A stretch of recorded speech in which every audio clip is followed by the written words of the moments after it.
السلام عليكم. خواي قورة أفرميه ويعلم ما في الأرحام. تەنها خوای گەورە زانستی هەیە بەوەی وا لە ناو سکی ئافرەتانایە. ئێمە ئەڵێین بیرروباوەڕمان وایە کە تەنها خوای گەورە ئەزانێت چی لە نێو سکی ئافرەتایە کاتێک دووگیانە، بەڵام کەسێک دێت و ڕەخنە ئەگرێ ئەڵێ ئەوەتان ئێستا ئەڕوا سۆنەر ئەکا و پێی ئەڵێن نێرە یان مێ.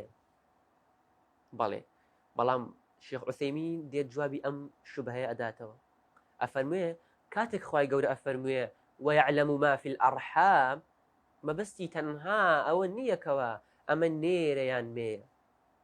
وەیعلەم ما فی الأرحام، خوای گەورە زانستی هەیە بەوەی ئەم منداڵی نێوسکی ئەم ئافرەتە نێرە یان مێیە. زانستی هەیە بەوەی ڕەشە یان سپیە. زانستی هەیە بەوەی ئەم منداڵە بەهەشتیە یان دۆزەخیە. زانستی هەیە بەوەی ئەم مناڵە ساڵحە یان ناساڵحە. زانستی بە زۆر شتی تر هەیە کە طب زانستی بەوانە نییە. بۆیە ئاەتەکە نابێت ئێمە تەنها کورتی هەڵبهێنین لەسەر ئەوەی ئایا خوای گەورە تەنها زانستی بەوە هەیە نێرە یان مێیە.